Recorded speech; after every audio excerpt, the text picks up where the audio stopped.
ذلك الكتاب لا ريب فيه هدى للمتقين وقال النبي عليه الصلاة والسلام الراحمون يرحمهم الرحمن ارحموا من في الأرض يرحمكم من في السماء أو كما قال النبي عليه الصلاة والسلام সম্মানিত মুসল্লিয়ান ইকরাম, আল্লাহ তাআলার মেহেরবানি, আল্লাহ তাআলা আমাদেরকে অত্যন্ত দয়া করে মায়া করে সুস্থ সবল রেখে তার ঘরে আসার তৌফিক দান করেছেন। আলহামদুলিল্লাহ। গত 2 জুমা যাবত সূরাতুন নাহলের একটি আয়াতের আংশিক তাফসীর এবং ব্যাখ্যা আমরা করছিলাম। বর্তমান যে আমাদের সিচুয়েশন সেটার আলোকে আজও আমরা বর্তমান পরিস্থিতি এবং বর্তমান যে অবস্থা সেটাকে সামনে রেখে কোরআনে কারীমের সূরাতুন নাহলের শেষ দিকের এবং রাসূল কারীম সাল্লাল্লাহু আলাইহি ওয়াসাল্লামের অতীব গুরুত্বপূর্ণ একটি হাদিসের ব্যাখ্যা করব ইনশাআল্লাহ। আল্লাহ রাব্বুল আলামিন সূরাতুন নাহলের 90তম আয়াতে বলেছেন যে আল্লাহ তাআলা তোমাদেরকে 3টি জিনিসের আদেশ করেন আর 3টি জিনিস থেকে নিষেধ করেন। 3টি যে নিষিদ্ধ জিনিস, এই নিষিদ্ধ জিনিসের একটা হলো জুলুম। আল্লাহ রাব্বুল আলামিন জুলুম থেকে সমস্ত মানুষকে বারণ করেছেন, নিষেধ করেছেন। কার উপর জুলুম করবে এটা বলেন নাই আল্লাহ তাআলা। ওয়ায়ানহা আনিল ফাহশাই ওয়াল মুনকারি ওয়াল বাগ, আল্লাহ বলেছেন বাগয়ুন অর্থাৎ জুলুম, এই জুলুম করবা না। কার উপর জুলুম এটা বলেন নাই। আমার নিজের দলের উপর নাকি পরের দলের উপর নাকি অমুসলমানের উপর এটা বলে নাই। জুলুম করা যাবে না, এক কথায় কারোর প্রতি জুলুম না, সবার প্রতি ন্যায় বিচার করতে হবে। এখন বর্তমান যে একটা পরিবেশ আমরা দেখছি আমাদের দেশে, অত্যন্ত দুঃখজনক, এটা ভয়াবহ, যেটা না হওয়া উচিত। কোন একজন একটা দল করত, তার একটা ফ্যাক্টরি ছিল, বড় ফ্যাক্টরি ছিল, এখানে হয়তো 4000 মানুষ কর্মরত আছে। সে তার অপরাধে গ্রেফতার হয়েছে, তাকে বিচার করতে দেন। গ্রেফতার হওয়া মাত্র, অথবা গ্রেফতার হয়েও নাই, ভাগে পলায়ন করতে আছে, তার ফ্যাক্টরিতে যাইয়া জবরদখল করে যে যার মতো করে সব নিয়ে নিলেন এবং এটা আগুন টাগুন দিয়ে পড়ে সব শেষ। এখানে অনেকগুলো অপরাধ জমা হয়েছে। একটা বড় অপরাধ হলো যে যার কোম্পানি, যার সম্পদ, ওটা তার প্রকৃত সম্পদ কিনা, ওটাতে তার নিজের ভাগ কতটুকু, অন্যের ভাগ কতটুকু, এটা বিচারাধীন বিষয়।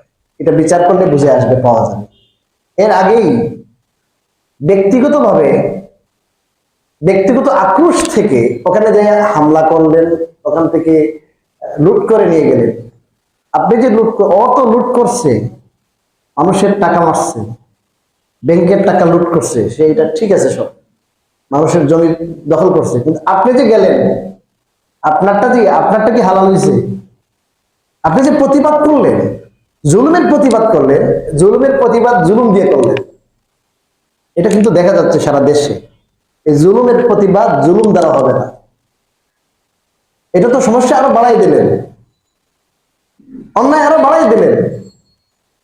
ক্ষমতার পর যখন পরিবর্তন হবে, তখন আপনার প্রতিষ্ঠানে এসে আক্রমণ করবে। এই আপনার আক্রমণ পাল্টা আক্রমণ চলতেই থাকবে। এখানে ন্যায় অন্যায়কে দেখা হয় না। এই জন্য অন্যায়ভাবে সে এই দল করে না, জালেমদের দল করে, খুনিদের দল করে। সে ওদের প্রশ্রয় দিয়েছে, খুনিদের আশ্রয় দিয়েছে, বিভিন্ন সময় বিভিন্ন রকম আপনার কত কথা বলেছে। সেই সমস্ত কথাকে আপনি স্মরণ রেখেছেন, আর এখন আপনার সে দুর্বল হয়ে গেছে, সে পলায়ন করছে, তার খামারকে, আমি একটা দেখলাম বিরাট খামার, সব মানুষের মাছ পাই হয়ে যেতেছে সব। কেন? সে তো ভাবছে, আগে একটা ছোট ছোট বাচ্চাও দেখতাম, ছোট বাচ্চাও ভিড়তে পারতো, এখন ছোট বাচ্চা থেকে বৃদ্ধ পর্যন্ত সবাই পাইকারি করে মাছ লয়ে যেতেছে। মানে এটা একটা গনিমত, গনিমত পাইছে। খবরদার, এটা সম্পূর্ণ অন্যায়, সম্পূর্ণ হারাম। ও যে হারাম সম্পত্তি, লুট করা সম্পত্তি, অবৈধ সম্পত্তি দিয়ে গড়ছে, আপনি তো ওই অবৈধ সম্পত্তি খাওয়া, এটা আরেকটা গুনাহ হলো। এক তো জুলুম, আরে তো সে যে সম্পত্তিটা এখানে রেখেছে ওটাও হারাম, ম্যাক্সিমাম হারাম। এটা ডবল জুলুম হলো, ডবল গুনাহ হলো। আরেকটা হলো পদত্যাগ করানো। আমি খোলা কথা বলবো, এই পদত্যাগ করানো এখন আমার দলের না, বা আমার সাথে ব্যক্তিগত কোনো আক্রোশ ছিল, আপনার সাথে কোনো আক্রোশ ছিল, এবং সে সৎ, লোকটা সৎ, ভালো শিক্ষক, উনি কোনো দলের, আপনার কখনো কোনো দলের পা চাটে নাই, সবসময় ন্যায়ের উপর ছিল। কিন্তু মানুষ হিসাবে তো মানুষের কখনো ভুল হতে পারে, কোন মানুষের তো ভুলের মধ্যে না, এমন ভুল করে নাই যে ভুল করলে পরে সে অধ্যক্ষ থাকতে পারে না, শিক্ষক থাকতে পারে না। ওই একটা অন্যায় করেছিল, একটা অবিচার করেছিল, বা আপনার দলের না অন্য দলের, এখন সবাই মিলে তাদের জোর করে নামিত। এই যে একটা সংস্কৃতি, এটা সম্পূর্ণ গলত সংস্কৃতি। তার ব্যাপারে যদি আপনার কোনো কমেন্টস থাকে, সেটা আপনি বিভিন্নভাবে চালু করেন। যদি সত্য হয়ে থাকে, আপনি ঊর্ধ্বতন কর্মকর্তা যারা আছে তাদেরকে আপনি জানান, এবং সময় একটু তাদেরকে একটু সময় দিন, এটা পদক্ষেপ নেওয়ার সময় সুযোগ দিন। এর আগে জোর করে পদত্যাগ করানো, এটা সম্পূর্ণ অন্যায়, এটা অপরাধ। হ্যাঁ, কিছু কিছু জায়গায় দেখলাম অনেক বড় জালেম ছিল, অন্যায় যারা করতো, অনেকটা দলীয় ক্যাডারের মতো আচরণ করত ছিল। এগুলোর ব্যাপারে ম্যাক্সিমাম ছাত্ররা প্রতিবাদ করেছে, যে একটা সময় ছিল, সুযোগ ছিল, এটা ভালো, এটা খারাপ না, এটা ম্যাক্সিমাম মেজরিটি মানুষের দাবি ছিল, এটা কথা বলতে পারে নাই আগে। কিন্তু এটাকে কেন্দ্র করে যেন তেন উপায়ে যাকে ইচ্ছা তাকে একটা সুযোগ পাইছি, অন্যায়ভাবে এটা করা যাবে না। বিভিন্নভাবে আমাদের সমাজে এখন জুলুম চলছে, বিভিন্নভাবে জুলুম চলছে। আবার কেউ কেউ আছেন, ওরা চাঁদাবাজি করতে, এখন দেখা যায় ওরা পলায়ন করছে, এখন দেখা যায় ওনারা এখন চাঁদাবাজি শুরু করছে, মেমো, বিভিন্ন রসিদ এগুলো ছাপাইতেছে, আর এখন এগুলো ধরাই দিতেছে। আমার কাছে সুনির্দিষ্ট তথ্য আছে, সুনির্দিষ্ট তথ্য আছে। এরা চিন্তা করতেছে যে এরা তো কোটিপতি হয়ে গেছে, বিলিয়নপতি হয়ে গেছে, এখন এই আমাদের সুযোগ, এখন এটাকে আমরা দখল করব। ওই আগের কিন্তু একটা কি ছিল, রীতি ছিল, নীতি ছিল, ওই আগের রীতি নীতিকে ফলো করে তারাও চাঁদাবাজি শুরু করছে। এক সিএনজি ড্রাইভার আমাকে বললো যে হুজুর, এই সিএনজিটা যখন বের করি তখন আপনার প্রতিদিন আমাকে 330 টাকা করে আমাকে চাঁদা দিতে হয় নেতাদেরকে। এখন আলহামদুলিল্লাহ কিছুদিন যাবত আল্লাহ তাআলা আমাদেরকে রেহাই দান করছে। কামাই করি বা না করি, এখান থেকে ওখানে 1 কিলোমিটার 50 টাকা, শুধু 10 টাকা 10 টাকা করে ভাড়া মারি, এখন আমাকে প্রতিদিন 330 টাকা পে করতেই হবে। এখন সেই জুলুম থেকে আল্লাহ রেহাই দিয়েছেন। এখন আবার কিছু পার্টি তৈরি হয়েছে, এরা ভাগাভাগি করতেছে, যে আমার অংশ এই জায়গায়, তোমার অংশ ওই জায়গায়। প্রায় জায়গায় অপ্রেতে আছে তারা, বিভিন্ন উপরস্থ নেতা যারা আছে, এরা বিভিন্ন জায়গায় অ্যাকশন নিচ্ছেন, এই জন্য তারা একটু মানে লুকিয়ে আছে, এবং তারা চিন্তা করছে যে যখনই আমি সুযোগ পাবো এই সুযোগটা লুফে নিব। খবরদার, এই আগের যে রীতি ছিল, চাঁদাবাজের যে রীতি ছিল, সব সেক্টরে দুর্নীতিতে ভরা ছিল, এই দুর্নীতির জন্য আবার পুনরাবৃত্তি না হয়। আমরা বিশেষ করে এই জুলুম যে বিষয়টা, জুলুমের অবসান ঘটানো এই বৈষম্য বিরোধী ছাত্র জনতার একটা বড় উদ্দেশ্য, এবং সেই উদ্দেশ্যকে সামনে রেখে এতগুলো মানুষ শাহাদত বরণ করেছে, 1000+। এবং গতকালকে রিপোর্ট অনুযায়ী 400+ ছাত্র জনতা জীবনের জন্য নষ্ট হয়ে গেছে, এবং শত শত আপনার ছাত্র ভাইরা এদের হাত পা এটা নাই, পঙ্গু হয়ে গেছে।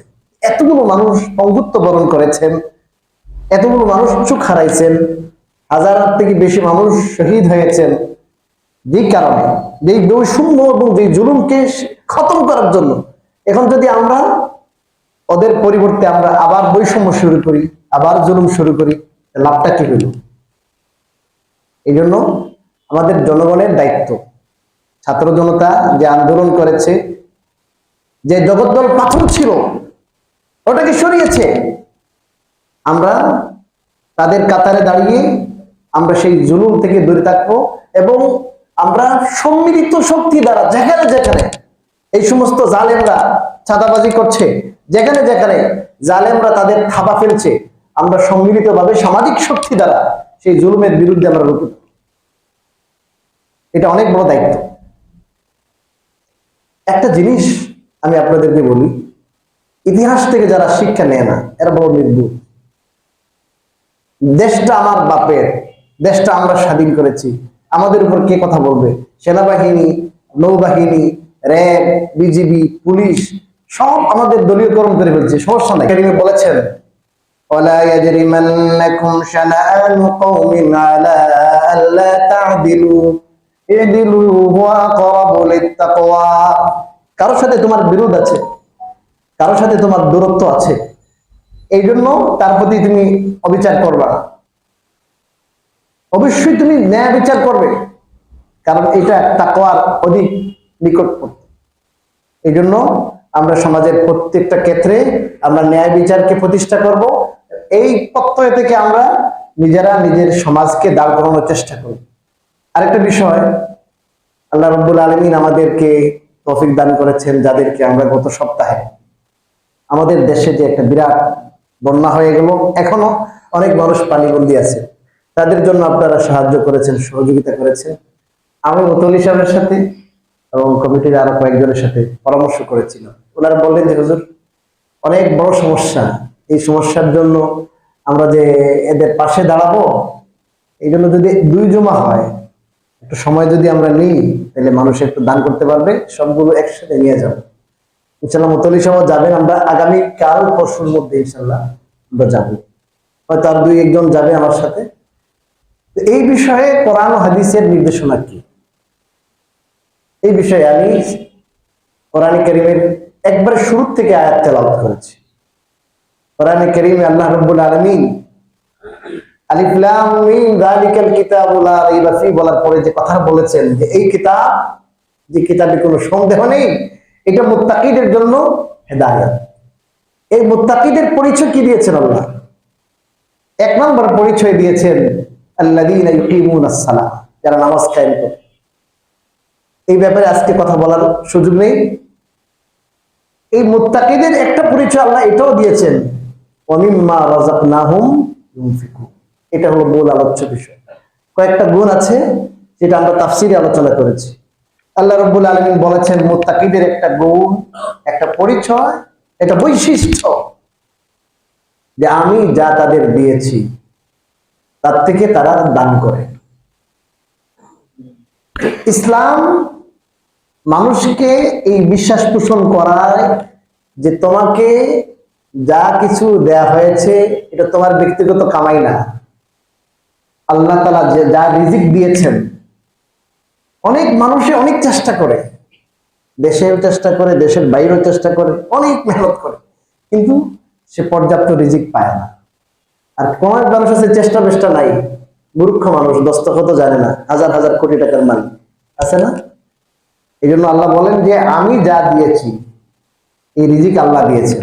এর অর্থ হলো, যেহেতু আমি তোমাকে দিয়েছি, অতএব তুমি আমার কথায় আমি যে সমস্ত খাত ঠিক করে দিয়েছি ওই সমস্ত খাতে খরচ করো। নমরুদের এই কথা বুঝে আসে নাই। নমরুদকে আল্লাহ রাব্বুল আলামিন মুসা আলাইহিস সালামের মাধ্যমে বলেছিলেন যে হে নমরুদ, আমি তোমাকে যা দিয়েছি, আল্লাহ তোমাকে যা দিয়েছেন তা থেকে তুমি খরচ করো, যারা অসহায় মানুষ আছে তাদের জন্য খরচ করো। সে বলছে আল্লাহ কোথা থেকে দিলেন? এটা তো আমি আমার বিবেক খাটাইয়া, জ্ঞান খাটাইয়া, ব্যবসা বিজনেস করে আমি এই সমস্ত সম্পত্তি কি করছি, অর্জন করেছি। তার বুঝে আসে না এই কথা। وابتغ فيما آتاك الله الدار الآخرة, তোমাকে আল্লাহ যা দিয়েছেন তার দ্বারা তুমি আখিরাত খুঁজো, আখিরাত। অর্থাৎ যদি এই টাকাটা তুমি মানুষকে দাও, অসহায় মানুষের পাশে তুমি দাঁড়াও, এখান থেকে কিছু খরচ করো, এই পয়সার দ্বারা তোমার আখিরাত হবে। কি হবে বলেন? আখিরাত হবে। এই কথাটা তার বুঝে আসে। এই জন্য ইসলাম মানুষকে দান করতে শেখায়। নমরুদের কঠিন পরিণতি হয়েছিল। আল্লাহ রাব্বুল আলামিন অনেক দাওয়াতের পরে যখন সে যাকাত দেয় না, মানুষকে দান করে না, কার্পণ্য করেই গেছে, আল্লাহ রাব্বুল আলামিন জমিনকে বললেন তুমি তাকে খেয়ে ফেলো, দশাই ফেলো। এই জমিন নমরুদ এবং নমরুদের সমূহ সম্পত্তি দশিয়ে দিল। এখন পর্যন্ত, কিয়ামত পর্যন্ত সে জমিনের নিচে দশতে আছে। এই কোরআনে কারিমে আল্লাহ এই কাণ্ড, এই কাহিনী আল্লাহ তুলে ধরেছে। যারা মাল কামাই করে হাজার হাজার টাকা এটা ব্যাংক ব্যালেন্স করে রাখে, তাদের জন্য। আপনি ব্যাংকে জমা করে রেখেছেন আপনার ছেলের জন্য, মেয়ের জন্য, ভবিষ্যৎ প্রজন্মের জন্য, আর সেটা যদি আপনার জন্য আখিরাতে যদি সাফ হয়ে যায়। এই জন্য আমরা যারা আখিরাতে বিশ্বাসী, সমস্ত মুসলমান আখিরাতে বিশ্বাসী, তো আখিরাতকে কামাই করতে হবে, আখিরাতে প্রস্তুতির জন্য, আখিরাতে ঘর বাড়ি তৈরি করার জন্য এই দুনিয়া থেকে আমরা প্রস্তুতি নিই। হাদিসের মধ্যে আসছে, কোরআনে কারীমের তো ভরা, হাদিসের মধ্যে রাসূল করিম সাল্লাল্লাহু আলাইহি ওয়াসাল্লাম শপথ করে বলেছেন এই কথাটা। ওয়াল্লাহি, আল্লাহ রাসূল শপথ করতেছে, মা নাকাসা মালুন মিন সাদাকা, দানের দ্বারা কখনো মাল কমে না। দানের দ্বারা কি কমে না? মাল কমে না। এই কথা শপথ করে এই জন্য বলেছেন, বাহ্যিক দৃষ্টিতে আপনার কাছে যদি 5 লাখ টাকা থাকে, আপনি যদি দিয়ে দেন 50,000 টাকা, আপনার কাছে তো 50,000 ছিল, 5 ছিল, এখন তো 4.5 লাখ হয়ে গেল। বাহ্যিক দৃষ্টিতে তো 50,000 টাকা বিয়োগ হলো, কমে গেল। এই জন্য আল্লাহ রাসূল শপথ করে বলেছেন যে তোমার দৃষ্টিতে যদিও কমেছে, কিন্তু আসলে মাল কমে নাই। আল্লাহ রাব্বুল আলামিন এই মালকে ডবলের ডবল করে আল্লাহ তাআলা ফেরত দিবেন, দুনিয়াতেও দিবেন, আখিরাতেও দিবেন।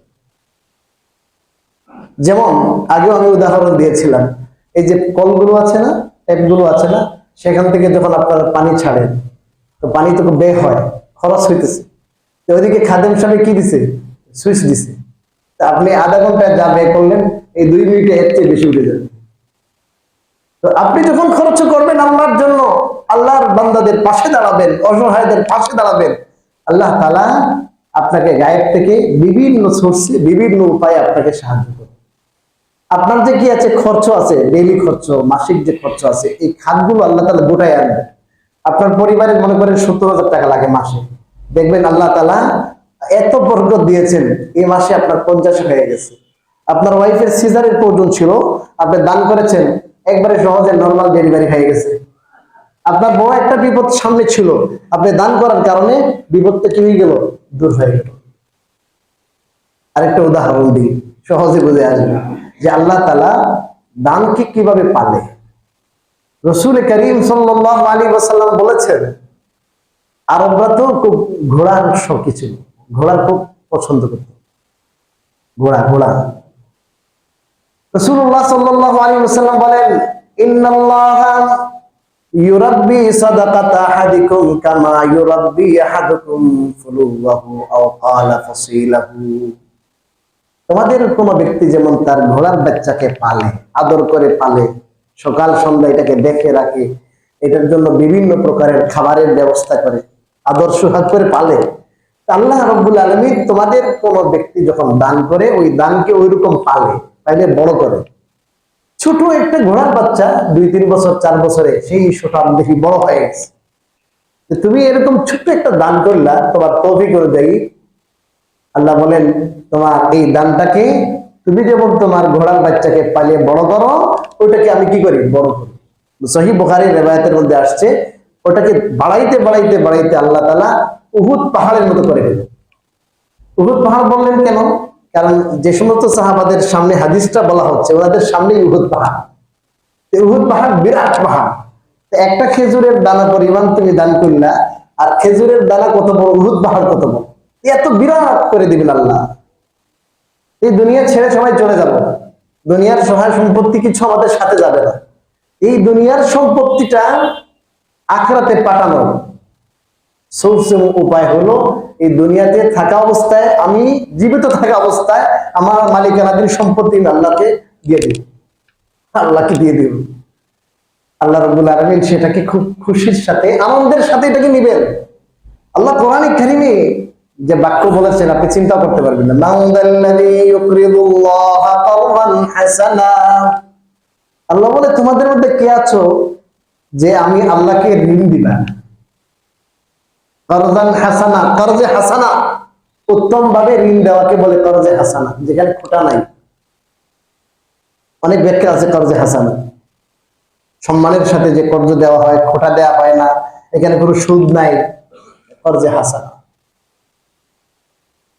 আল্লাহ রাব্বুল আলামিন সমস্ত মানুষের জরুরত পুরা করেন, সমস্ত মানুষ আল্লাহর দয়ায় কৃপায় বেঁচে আছে। এখন আল্লাহকে আবার ঋণ দেওয়া কেমন? আল্লাহ তাআলা গরিব দুঃখীকে অসহায় মানুষদের এত পছন্দ করেন, আল্লাহ তাদের হয়ে বলতেছে। একজন গরিব মানুষ, অসহায় মানুষ যেমন বলে যে ভাই আপনি আমার কিছু দান দেন, ঋণ দেন, আল্লাহ তাআলা ওই গরিবদের কাতারে দাঁড়াইয়া গরিবদের হইয়া বলছেন তোমরা আমাকে কি করো, দাও, ঋণ দাও বলছেন। মুফাসসিরিনে কেরাম বলেছেন ঋণ দাও বলছেন কেন, দান করো বলেন নাই কেন? ঋণ দাও এর অর্থ হলো আমি এখন আপনার কাছে নিচ্ছি, কিন্তু আবার যখন টাকা পাবো আমি রিটার্ন করব। কি করব? রিটার্ন করবো। ফায়ুযাইফাহু লাহু আযআফা, যে আমাকে ঋণ দাও, ঋণ দিলে ঋণের বদলে আমি তোমাকে শুধু ওই ঋণের পরিমাণই দিব না, আমি তোমাকে ডবলের ডবল কি করে দিব, আর রিটার্ন করব। ঋণের মাসালা জানেননি? ঋণের মাসালা হলো আপনার কাছ থেকে ৫,০০০ টাকা ঋণ নিয়েছে, ধার নিয়েছে। এখন যদি কোনো ধরনের চুক্তি ছাড়া সে যদি আপনাকে ৬,০০০ টাকা দেয়, এটা জায়েজ আছে? তো হুজুর অনেকে সুদ, সুদ কাকে বলে? সুদ হলো যেটাতে চুক্তি আছে, যে আপনার কাছে আমি দিলাম ৫,০০০ টাকা, আপনি আমাকে ৫ মাস পরে দিবেন ৭,০০০ টাকা, এটা হলো কি? সুদ। আর একজনকে আপনি কর্জে হাসানা দিয়েছেন, এমনি খরচ দিয়েছেন, ঋণ দিয়েছেন, আপনার মনের মধ্যেও কি নাই যে আমি ১,০০০ টাকা পাবো, কিন্তু ওই লোক, ভদ্রলোক যখন আপনাকে টাকাটা দিল, টাকাটা দেওয়ার সময় এমনিতেই আপনাকে ১,০০০ টাকা ৫০০ টাকা বেশি দিছে, এটা কি আছে বলেন? জায়েজ আছে। যদি এটাকে শর্ত করা না হয়, কথা বুঝছেন তো, পরে আবার ভেজাল করিয়েন না, শর্ত করা যদি না হয়, তো আল্লাহ রাব্বুল আলামিন বলেন তুমি আমাকে ঋণ দিবে আর আমি তোমাকে কি করব, বহুগুণ বাড়াইয়া এটা আবার রিটার্ন করব। কিয়ামতের দিন আল্লাহ রাব্বুল আলামিন ধনী মানুষদেরকে বলবেন, এই তোর কাছ থেকে আমি কাপড় চেয়েছিলাম, তুই তো কাপড় দিস নাই, আমি তোর থেকে খাবার চেয়েছিলাম, খাবার দিস নাই, আমি পানির জন্য বলেছিলাম, আমাকে পানি পান করাও নাই। আল্লাহ তাআলা ধনীদের ধরবে, অবাক হয়ে যাবে যে আল্লাহ কি কি খাবারের দরকার, কি পানির দরকার, কি পোশাকের দরকার, আল্লাহ গরিবের পক্ষ হয়ে বলবেন। এই জন্য যে সমস্ত অসহায় ভাই আছেন তাদের পাশে আমরা যদি দাঁড়াই, এটা শুধু তাদের সহযোগিতা এটা না, আমাদের নিজের স্বার্থ এখানে আছে। আপনি দুনিয়ার জন্য ৬০-৭০ বছর হায়াতের জন্য আপনি এত কিছু কষ্ট করলেন, বাড়ি করলেন, কত কিছু করলেন, মাথার গাম খেতে পারেন, এই টাকাটা যেন আখিরাতে আপনি কি করতে পারেন, ভোগ করতে পারেন, দীর্ঘদিন পর্যন্ত, চিরদিন পর্যন্ত যেন আপনি ভোগ করতে পারেন। একটা বুদ্ধিটা আপনি খরচ করেন, এটা আপনার বুদ্ধি, বুদ্ধির পরিচয়, যে আমার টাকাটা আমি ট্রান্সফার করলাম। যে সমস্ত লোক নয়সা করেছে, বেগম পাড়াতে কি করছে, কথা বলেন না কেন, বেগম পাড়াতে বাড়ি বানিয়েছে, টাকাগুলো পাচার করেছে, আমি এক সময় এত জুলুম করেছি, এই দেশে কি করতে পারবো না, ক্ষমতার পট পরিবর্তন হলে থাকতে পারবো না, তখন আমি পলায়ন করে ওই দেশে থাকবো, তাহলে এই টাকাটা আমি ইউজ করতে পারবো, এই স্বাদ, দুনিয়ার টাকার স্বাদ, পয়সার স্বাদ আমি কি করতে পারবো, ভোগ করতে পারবো। এই জন্য টাকাটা কি করে তারা, কথা বলেন না, পাচার করে। টাকাটা যদি দুনিয়াতে থাকা অবস্থায় যদি আমি সেই টাকাটা আমি গরিব দুঃখীকে দেই, আল্লাহ রাস্তায় দেই, মসজিদে দেই, এতিমদেরকে দেই, বিধবাদেরকে দেই, তাহলে যদিও বা দুনিয়াতে আমার মনে হচ্ছে যে কিছু টাকা আমি ব্যয় করলাম, আমার ব্যাংক থেকে কিছু টাকা কমে গেল, আমার ভান্ডার থেকে কিছু টাকা কমে গেল, কিন্তু না, সেটা তো আপনার আখিরাতের অ্যাকাউন্টে জমা হচ্ছে। আচ্ছা, আপনারা অনেকে বিদেশে গিয়েছেন, এখন অনেকে বিদেশে আছেন, যারা বিদেশে থাকেন, বিদেশে গিয়েছেন, তাদেরকে আমি একটু জিজ্ঞাসা করি, ওনারা ওখানে যান দেশের কামাইয়ের জন্য না? ওখানে আপনার 1.5-2 লাখ টাকা কামাই করে, তো কিচ্ছুটা সাধন করে ওখানে থাকার ব্যাপারে, খাওয়ার ব্যাপারে। বলছে ভাই আমি তো এখানে নবাবগিরি করার জন্য আসি নাই, আমি আমার দেশে টাকা পাঠাবো, সর্বোচ্চ সর্বোচ্চ পর্যায়ের চেষ্টা সে করে, আমি দেশে বেশি থেকে বেশি টাকা পাঠাবো।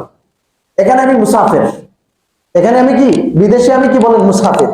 এখানে যদি নবাবদের মতো বড় বড় শেখদের দেখে যদি সে তার লাইফস্টাইল চেঞ্জ করে ফেলায়, তাহলে তো সব টাকা তো ওখানেই খরচ করে দেবে। যদি এরকম শেখদের মতো চলাফেরা করে, এবার কিরে তুই বাড়ির থেকে তোর বাবা মা তোর জায়গা জমি যা আছে সব বিক্রি করে তোর বিদেশে পাঠাইলো, তোর ভিসা 3 বছরের, 3 বছরের পরে তুই চলে যাবি, কি বাড়ির জন্য কি করছো? তোর বাড়িতে তো এখনো পর্যন্ত কাঁচা ঘর আছে, ঘরই তো বানাস না, বলবে না? এই জন্য কি করে সে ওখানে সামান্য টাকা খরচ করে জরুরত পরিমাণ, আর সবগুলো টাকা মাসে মাসে কোথায় পাঠায়? দেশে পাঠায়। কেন? আমি তো আসলে এখানে থাকার জন্য আসি নাই, আমি যদি বেশি থেকে বেশি টাকা আমি দেশে পাঠাই, দেশে পাঠাইলে পরে আমি স্থায়ীভাবে ওখানে যে আরাম করব, আমার জন্য বাড়ির ব্যবস্থা হচ্ছে, টাকা পাঠাইতেছে। আপনার তাড়াতাড়ি কি করেন, ইঞ্জিনিয়ার আনেন, আপনার ইঞ্জিনিয়ার দ্বারা একটা ফর্মুলা বানান, এরপরে আপনার আমি টাকা সামনের মাসে আরো দিচ্ছি, আপনি 2 তলা 3 তলা ফাউন্ডেশন করে কি করেন, বাড়ি বানান। গ্রামের ছেলে বা 2 তলা 3 তলা ফাউন্ডেশন করে বাড়ি বানান, ড্রয়িং করেন ভালো ইঞ্জিনিয়ার দিয়ে, সে টাকা পাঠাইতেছে আর আনন্দিত যে আমি বেশি থেকে বেশি টাকা পাঠাইতে পারতেছি।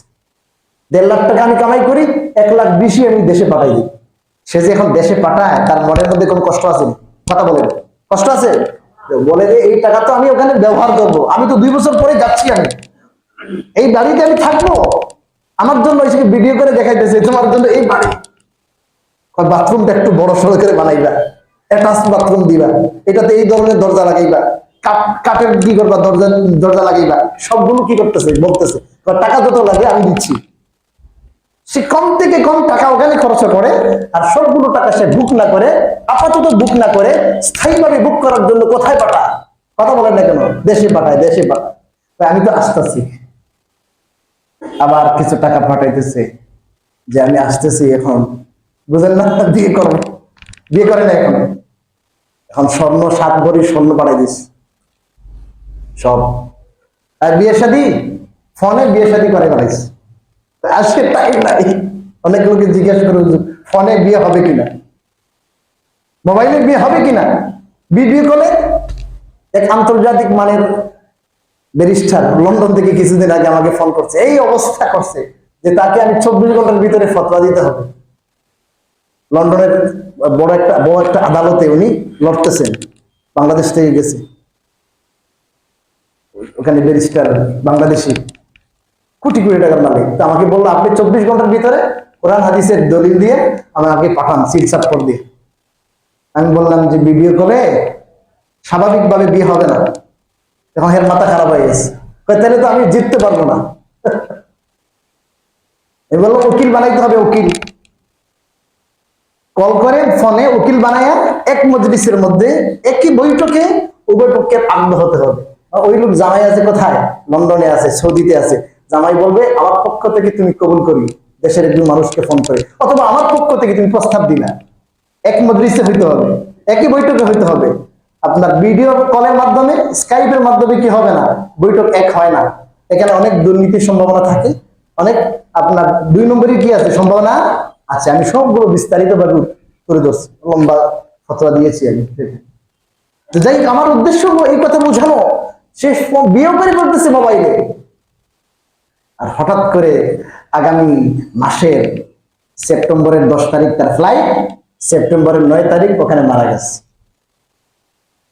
আসার আগের দিন কি হয়ে গেছে, মারা গেছে।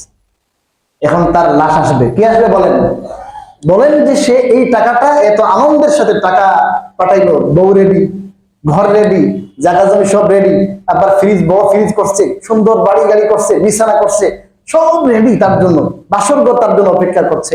কিন্তু সে কিসের ঘরে আসলো? কথা বলেন, লাশ ঘরে, লাশের ঘরে।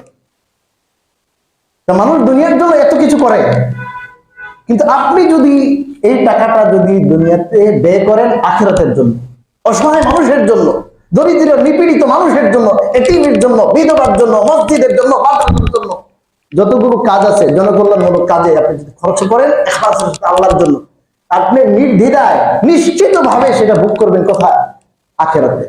এটা এমন এমন জাত, এমন সত্তার হাতে সেটা যাবে যার হাতে কোনো অবিচার হতে পারে এবং বহুগুণে বাড়াইয়া দিবে। আপনি টাকা দুনিয়ার থেকে দুনিয়াতে আপনার ব্যাংকে যখন পাঠাবেন টাকা, যে আপনার টাকা কাটবে কিছু, আপনি যেই সোর্সের টাকা পাঠান কিছু না কিছু টাকা মাইট যাবে আপনার। সার্ভিস চার্জ আছে না? আল্লাহ রাব্বুল আলামিন কেবল ওই সত্তা যিনি আমাদের সেই দানকে তার ডান হাতে নেন, আর এটাকে বড় করতে করতে এটাকে আল্লাহ রাব্বুল আলামিন অনেক বড় করে আখিরাতে আমাদের কাছে রিটার্ন দিবে। তো দুনিয়াতে যখন মানুষ ব্যাংকে টাকা পাঠায়, বিদেশি যারা শ্রমিক আছেন টাকা পাঠায়, তো সময় তো তার মনের আনন্দে পাঠায়, কষ্ট লাগে না। তাইলে আমি আখিরাতের জন্য, আমার নিজের আখিরাতের জন্য, সে নিজে বিয়ে করবে আখিরাতের বিয়ের জন্য, আখিরাতের বিল্ডিং এর জন্য, আখিরাতের বাড়ির জন্য, স্থায়ী নিবাসের জন্য, যেখানে যাবই যাব, যেখানে মাইর হওয়ার, যেখানে আপনার নাই হওয়ার কোনো কি নেই, সম্ভাবনা নাই। অনেক মানুষ কি হয়ে গেছে, অনেক টাকা মাইর গেছে, হুন্ডিতে অনেক টাকা পেয়ে গেছে, মাইর গেছে। অনেক বড় জমিদার, আমাদের এক পরিচিত এক জমিদার, সে একবারে পথের ভিখারি হয়ে গেছে হুন্ডি ব্যবসা করে। এটা খুব স্পর্শকাতর ব্যবসা। আল্লাহ রাব্বুল আলামিন বলছেন, তোমরা আমার কাছে ঋণ দাও, ঋণ। এই অসহায় মানুষদের পাশে যদি আমরা দাঁড়াই, সেটা তাদেরও লাভ হবে আর আখিরাতে আমাদের নিজেরও লাভ হবে। আরেকটা সুসংবাদ আছে হাদিসে, একটা সুসংবাদ আছে হাদিসে। কি আছে? মা মিন ইয়াউমিন ইউসবিহুল ইবাদু ফীহি ইল্লা ওয়া মালাকান ইয়াদউ। প্রত্যেক দিন সকালে দুইজন ফেরেশতা দোয়া করে। খেয়াল করে শুনবেন, সহিহ হাদিস। কয়জন ফেরেশতা? দুইজন। একজন ফেরেশতা দোয়া করে, আল্লাহুম্মা আ'তি মুনফিকান খালাফা। ইয়া আল্লাহ, যে লোক আপনার রাস্তায় দান করে, যে লোক আপনার রাস্তায় কি করে? দান করে, আপনি তার এই দানের বিপরীতে আপনি উত্তম বিনিময় দান করেন। সে কিছু টাকা ব্যয় করবে, টাকাটা কিছু খরচ হয়ে যাবে, আপনি যেন সেটাকে কাভার করে দেন, অন্য জিনিস দিয়ে ভরে দেন, আপনি বইরা দেন তারে, যেন তার এই যে একটা 50,000 টাকা 1 লাখ টাকা দিল, এখন সে 1 লাখ টাকা 50,000 টাকা কম দেখতেছে, আপনি এটাকে ভরে দেন, ফিল আপ করে দেন, ফিল আপ করে দেন, ফিল আপ করে দেন। আরেকজনের দোয়া করে যে আল্লাহুম্মা আ'তি মুমসিকান তালাফা। আল্লাহ, যেটার হৃদয় কঠিন, বক্ষী, কৃপণ যে আছে, এর মাল আপনি ধ্বংস করে। আপনারা বলেন ফেরেশতার দোয়া কবুল হয় না কবুল হয় না? কবুল হয় না? যারা দান করে এদের হাত খোলা, ফেরেশতারা তাদের পক্ষে দোয়া করে। আপনি দান করবেন, ওইদিকে কি করে দিবে? আল্লাহ তাআলা বইরা দিবে অন্যভাবে। এখানে যারা বেশি বেশি দান করেন, আমার কাছে অনেক মানুষ আসে বলে যে হুজুর, এইসব হাদিস কত যে আমরা প্রমাণ পাইছি। যারা বেশি বেশি দানের অভ্যাস আছে আপনারা বলতে পারবেন। যেমন যারা 3 চিল্লা দেয়, আমি অনেক অনেক জায়গায় জিজ্ঞাসা করছি, ভাই আপনি যদি আল্লাহর রাস্তায় 3 চিল্লা দিয়ে থাকেন, আপনি বলেন যে আপনার কোনোদিন ক্ষতি হয়েছে নি? কোনো ক্ষতি হয় নাই জীবনে, কি করবো, ক্ষতি হয় নাই। তা আপনি যদি আল্লাহর রাস্তায় আল্লাহর জন্য দান করেন, আপনার কি হবে না? কমবে না, পয়সা কমবে না। আল্লাহ রাসূল কসম করে বলছে, শপথ করে বলছে। হযরত খাদিজা রাদিয়াল্লাহু তাআলা আনহা, রাসূলুল্লাহ সাল্লাল্লাহু আলাইহি ওয়াসাল্লামের সহধর্মিণী স্ত্রী, ওয়াহিদ প্রথম অবস্থায় সুম্মা হুব্বিবা ইলাইহিল খালা ফাহুয়া ইয়াখলু বিগারি হিরা, ওহী এখনো আসে নাই, 40 বছর পড়তেছে। রাসূলুল্লাহ সাল্লাল্লাহু আলাইহি ওয়াসাল্লাম এখন কেমন জানি লাগে, শুধু একাকিত্ব পছন্দ তার। মানুষের সাথে থাকতে কি লাগে না? ভালো লাগে না। চিন্তা করলেন একাকি যাব কোথায়? ওই গারে হেরা, আপনারা গিয়েছেন বোধহয় অনেকে, গারে হেরা। ওই জায়গায় গেলে আর মানুষের আওয়াজও শোনা যায় না, ওখান থেকে কিন্তু কি দেখা যায়? কাবা শরীফ দেখা যায়। ওখানে গেলে একাকী ভাবে আল্লাহর ঘর সামনে রেখে কি করবো? ইবাদত করবো। ওই ধ্যান খেয়ালে আছে। হঠাৎ করে একদিন আসছেন, জিবরিল আসছেন। আরে বাবারে, আসেই ওনাকে বলতেছেন যে আপনি পড়েন। আমি তো পড়া জানি না। তুমি না কারো কাছে কি করে নাই, কোনোদিন পড়ে নাই। আল্লাহ রাব্বুল আলামিন তাকে কোনো পাঠশালায় যাওয়ার সুযোগ দেন নাই। কারণ কি? কারণ সমস্ত মানুষ যেন এটা জানে যে উনি কারোর থেকে কোনো অক্ষর জ্ঞান অর্জন করেন নাই। হঠাৎ করে যখন উনি এত সুন্দর কালাম, এত সুন্দর কোরআন পড়ে শোনাবে, তখন যেন সবাই বুঝতে পারে যে এই লোক জীবনে একটা অক্ষর কারো কাছ থেকে শিখে নাই, কারো দরজায় যায় নাই, কোনো শিক্ষকের কাছে যায় নাই, কোথাও উনি ক্লাস করেন নাই।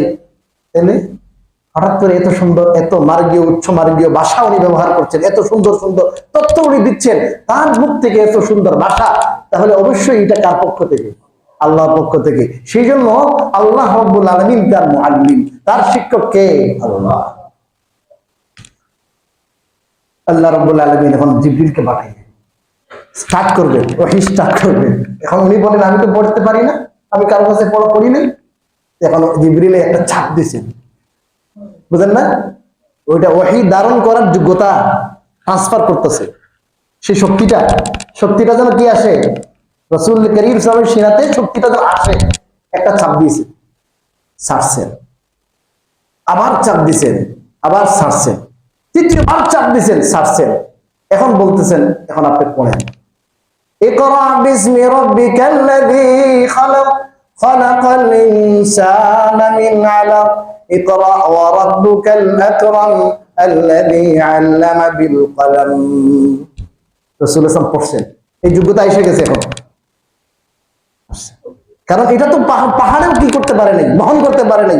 এই অত্যন্ত শক্তিশালী, অত্যন্ত ভারী এই জিনিস গ্রহণ করার জন্য জিবরিল আলাইহিস সালাম যখন চাপ দিলেন, তখন সেই ফেরেশতার সেই শক্তিটা সেটা কোথায় গেছে? রাসূলুল্লাহ সাল্লাল্লাহু আলাইহি ওয়াসাল্লামের সিনায় ট্রান্সফার হয়েছে। এখন উনি এরপরে ওহী তো এসে গেছে, এখন উনি কাঁদতেছেন। বুখারীর হাদিস, বুখারীতে সহিহ বুখারী একবারে প্রথম দিকে যাওয়ার পরে উনি, ওই যে মানুষ যখন একটু কি হয়ে যায়, বিব্রত বোধ করে, ভয় লাগে, অসহায় বোধ করে, তখন মানুষ স্ত্রীর কাছে যায়, ঠিক না? বউর কাছে যায় না? অনেকের বউ আছে বাঘের মতো, ওখানে গেলে দৌড়, ঘরে গেলে অন্য বান্ধবীর সাথে খুব ভালো আচরণ। যারা শুনতেছেন বয়ান, সবার কথা বলছি না, কিছু কিছু মানুষ আছে ঘরে গেলে স্বামী আদর পায় না, সোহাগ পায় না, অন্য লাইন মারে, ফিরিত মারে, স্বামীকে সেবা দেয় না। রাসূল করিম সাল্লাল্লাহু আলাইহি ওয়াসাল্লামের স্ত্রীরা সবাই ছিল স্বামী ভক্ত। হুজুরকে যখন এই অবস্থায় দেখেছেন, বলছে আপনার কি হয়েছে? বলে আমি তো এই ঘটনা আজকে হয়েছে আমার সাথে, আমার মনে হয় আমি আর বাঁচব না, আমি মারা যাব। খাশিতু আলা নাফসি, হাদিসের শব্দ, আমি আমার নিজের উপর ভয় করতেছি যে আমি বোধহয় আর কি হবে, এরকম ভয় লাগতেছে। উনি বলতেছেন কাল্লা, খাদিজা বলছেন কাল্লা, কখনো হতে পারে না। খাদিজা নবী না, কিন্তু বলছেন কখনো না। ওনাকে খুব অভয় দিলেন, লা ইউখজিকাল্লাহু আবাদা, আল্লাহ রাব্বুল আলামিন আপনার সহায়তা কখনো পরিত্যাগ করবে না, আল্লাহ তাআলা আপনাকে কখনো বেইজ্জত করবে না। কেন? কারণ আপনার মধ্যে এমন কিছু কি আছে, গুণ আছে, এমন কিছু সিফত আছে। এক নম্বর সিফত, ইন্নাকা লাতাসিলুর রাহিম, আপনার মধ্যে একটা মানবিক গুণ, আপনি আত্মীয় স্বজনের সাথে সুসম্পর্ক রাখেন, তাদের পাশে আপনি দাঁড়ান, আত্মীয় স্বজনের সাথে সুসম্পর্ক, তাদের হক আপনি আদায়। তাহমিলুল কাল, যে সমস্ত মানুষ, এই যে বর্তমান অসহায় মানুষ, এই অসহায় মানুষের পাশে আপনি দাঁড়ান। রাসূল সাল্লাল্লাহু আলাইহি ওয়াসাল্লামের গুণ ছিল অসহায় মানুষের পাশে দাঁড়ান। তুকসিবুল মাদুম, পঙ্গু, বিধবা, এই যে সমস্ত মানুষে কামাই করতে পারে না, এদের জন্য আপনি কামাই করে কিছু টাকা দেন। আপনি আত্মীয়তার সম্পর্ক বজায় রাখেন, অসহায় মানুষের পাশে দাঁড়ান, যারা কামাই করতে পারে না এই সমস্ত মানুষের পাশে আপনি দাঁড়ান, তাদেরকে কামাই করে দেন। যখন এই ধরনের বন্যা ইত্যাদি বড় বড় কোনো কেউ দুর্ঘটনা ঘটে, এই সমস্ত দুর্ঘটনার সময়, কালচক্রে অনেক দুর্ঘটনা হয় না, এই সময় আপনি একটা মানুষের পাশে আপনি দাঁড়ান। এই গুণগুলো আপনার মাঝে, মেহমানের মেহমানদারি করেন, অনেক কথা আছে হাদিসে। অতএব উনি বলছেন আপনাকে কখনোই আল্লাহ একাকী ছাড়বে না, আল্লাহ আপনার সহায়তা অবশ্যই করবেন। কে বলেছেন? এটা খাদিজা রাদিয়াল্লাহু তাআলা। এরপরে নিয়ে গেছেন ওনাকে ওয়ারকা ইবনে নওফলের কাছে। যাওয়ার পরে ওয়ারকা বলতেছে, আরে কিতাবের মধ্যে, আসমানি কিতাবে যেই আখিরি নবীর কথা বলা হয়েছে, এই আখিরি নবীতে আপনি। সব বিবরণ শুনে বলতেছে আপনি ভয় পাইয়েন না, আপনার পা দুইতাম আমি যদি জীবিত থাকতাম, আমি তো মরে যাবো। ওয়ারকা ইবনে নওফল বলতেছে এই কথা। আল্লাহ রাসূল বলেছেন আর-রাহিমুন ইয়ারহামুহুমুর রাহমান, যারা আল্লাহর সৃষ্টির প্রতি দয়া করে তাদের প্রতি রহমান আল্লাহ কি করে? দয়া করে। ইরহামু মান ফিল আরদি ইয়ারহামকুম মান ফিস সামা, তোমরা জমিনবাসী যারা জমিনে আছে তাদের প্রতি দয়া পরবশ হও, তাদের প্রতি রহম করো, আসমানওয়ালা তোমাদের প্রতি রহম করবে। এবং হাদিসের মধ্যে আসছে যখন আপনি আখিরাতে আটকা পড়বেন, দুনিয়াতে মান নাফাসা আন মুমিনিন কুরবাতান মিন কুরাবিদ দুনিয়া, দুনিয়ার কোন অসহায় মানুষকে একটা বিপদে পড়ার কারণে আপনি যদি সেই বিপদটা লাঘব করেন, নাফাসাল্লাহু আনহু কুরবাতান মিন কুরবাতি ইয়াউমিল আখিরাহ, কিয়ামতের দিন আখিরাতে যখন আপনার বড় সমস্যা হবে, সেই সমস্যাটা দুনিয়ার সমস্যা আপনি লাঘব করার কারণে আখিরাতে আল্লাহ আপনার সমস্যা লাঘব করবে। এই জন্য আমি একটু আগে মুতওয়াল্লি সাহেবকে বলেছি, এবং আমি গত দিন তাফসীরেও বলেছি কথা, এবং আমার দেশের বিদেশে অনেক ভাইয়ের সাথে আমি পরামর্শ করেছি, যেটা আমাকে আজকে থেকে প্রায় 20 বছর আগে শাইখুল ইসলাম আল্লামা আহমদ শফি রহমতুল্লাহ আলাইহি ওসিয়ত করেছিলেন যে যে সমস্ত দেশের দুর্গত মানুষ আছে এদের সেবা করার জন্য 7 সমুদ্র 13 নদী পাড়ি দিয়ে আসা এনজিওরা, খ্রিস্টান মিশনারিরা, এরা সেবার আড়ালে আসে, এরা এসে শিক্ষা দেয় মানুষকে, বলে আমরা তোমাদের শিক্ষা দিব, আসে বলে তোমাদেরকে টিউবওয়েল দিব, তোমাদেরকে রিক্সা দিব, তোমাদের এখানে অত্যন্ত অঞ্চলে বান্দরবনে, খাগড়াছড়ি, রাঙ্গামাটিতে হাসপাতাল করে, আর ওরা ওখানে যাইয়া চিকিৎসার আড়ালে মানুষকে খ্রিস্টান বানায়। আমার কাছে গত 2 দিন আগে একজন তথ্য পাঠাইছে, বন্যার্থ মানুষের দানের পাশাপাশি ওখানে বাইবেল দিতেছে, বাইবেল দিতেছে। ভালো ভালো আপনার হাসপাতাল করেছে এই সমস্ত খ্রিস্টান মিশনারিরা, গরিবদের চিকিৎসার নামে ওখানে বসে বসে ডাক্তাররা যেমন ডাক্তারি ট্রিটমেন্ট করে, ঠিক তদ্রুপ ভাবে এদের ঈমান কেড়ে নেবার জন্য, এদেরকে খ্রিস্টান এবং মুরতাদ বানাইবার জন্য তারা চেষ্টা করে। আমাকে শাইখুল ইসলাম আল্লামা আহমদ শফি রহমতুল্লাহ আলাইহি, ওনার কাছে আমি কারগুজারি বলেছিলাম 20 বছর আগে, হুজুর বিচলিত হয়ে গেলেন। ওনার কাছে তো 1 মিনিট সময় অনেক দামি, দেশের বিদেশের সব সময় মানুষের সিরিয়াল থাকে, সিরিয়াল এমপি মন্ত্রীদের সিরিয়াল থাকে যে হুজুর, হুজুর থেকে একটা থাপড় নেওয়ার জন্য, হুজুর যদি কয়ে যা মনে করে কামিয়াব, এরকম একটা সিরিয়াল ছিল, আপনারা তো দেখেন নাই। অনেক বড় মাপের মানুষ ছিলেন, আমাকে মহব্বত করতেন, কেন আল্লাহ জানে। তো আমি যখন ওনাকে বললাম হুজুর সারা দেশে এই অবস্থা, উনি আধা ঘন্টা সময় আমাকে দিয়েছে। এরপরে আমি যখন বের হয়ে আসলাম আমাকে আবার ডাকছে ওনার পিএস এর মাধ্যমে, ওই পিএস এর নামও শফি, এসে বলতেছেন আপনি একটু চিন্তা করেন একটা ফাউন্ডেশন করা যায়। আমাকে বলেছেন, ওনার তো এলহাম হইতো, একটু পর পর এলহাম হইতো, আমি অনেকবার দেখেছি, ওনার সাথে সফরও করেছি। অসাধারণ মানুষ ছিল, অসাধারণ। একটা লোকে ডাকলে আর 50 লাখ মানুষ এসে যাবো, আপনি ডাকে দেখেন না। তেতুল হুজুর বলেছিল, কট হয়েছে, বলছে না এমপি মন্ত্রী থাকা অবস্থা কিন্তু এর মানুষের মারছে, জুতা দিয়ে ডেঙ্গি মারছে। লন্ডনে একটা বৈজ্ঞানিক একটা কথা বলেছিলেন, সেই কথা নিয়ে কি করেছে, ওনাকে লাঞ্ছনাদায়ক কথা বলেছে, বেইজ্জত করেছিল। কথাটা বৈজ্ঞানিক কথা, পর্দার কথা বলেছিলেন, বৈজ্ঞানিক কথা বলেছিলেন, কিন্তু সেই কথার কারণে হুজুরকে বেইজ্জত করছিল। শাইখুল ইসলাম আল্লামা আহমদ শফি রহমতুল্লাহ বলেছেন এই ধরনের খ্রিস্টান মিশনারিরা এরা খেদমতের নিয়তে আসে না এই দেশে। তো আপনি একটা বলেছেন, আপনি একটা মুআসসাসা করেন, আরবিতে মুআসসাসা মানে ফাউন্ডেশন। তো আমরা একটা ফাউন্ডেশনের নিয়ত করেছি, আপনারা কি বলেন? ইনশাআল্লাহ পূর্ব কাফরুল মসজিদের যে মুসল্লিয়ান এত মহব্বত করেন, আপনাদের মহব্বতের কারণে এত সময় আমি পুরো শুক্রবার সময় আমার চলে যায়, একবারে সকালে আসি, একবার রাত্রে 11টা 12টা হয়ে যায় বাসা যেতে যেতে। এই দুনিয়াতে আমরা কেউ থাকবো না। আর আমাদের ইবাদত নামাজ কিরকম, সৃষ্টির সেবা, সেবা করে যদি যেতে পারি, এই সেবার মাধ্যমে আল্লাহ রাব্বুল আলামিন দেখবেন অনেক উপরে নিয়ে গেছেন, অনেক উপরে। তো আমরা মানসিক ভাবে একটু তৈরি থাকি। আমরা হয়তো আল খিদমা ফাউন্ডেশন এরকম একটা নাম আমি চিন্তা করছি, আল খিদমা ফাউন্ডেশন, এরকম একটা ফাউন্ডেশন করে যারা বিধবা আছেন, এতিম আছেন। এই গত 3-4 দিন আগে আমার কাছে আসছে একটা বিধবা মহিলা, তার মা নিয়ে আসছে, বুড়া বুড়া মহিলা, সে করতেছে হুজুর উনি আমার মেয়ে বিধবা হয়ে গেছে, দুইটা নাতি, এদেরকে পড়াবো, 4,000 টাকা করে মাসে লাগে, বাপ মারা গেছে, বাপ মারা গেছে, হুজুর আপনি যদি একটু এই দুইটা ছেলের একটু যদি পড়ানোর ব্যবস্থা করতে ফ্রি। আমাদের কাছে সবসময় এরকম আসে, একটা প্রতিষ্ঠানে 700, আমাদের মাদ্রাসা 700 ছেলে, অনেক এতিমই আছে।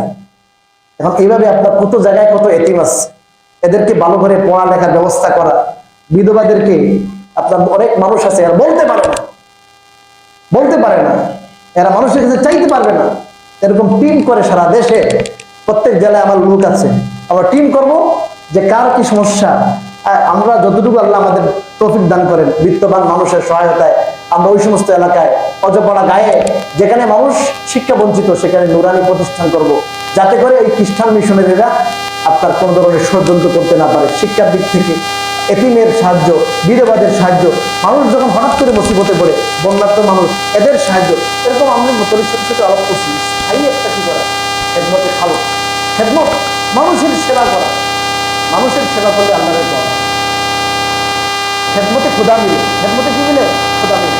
আমরা খেদমত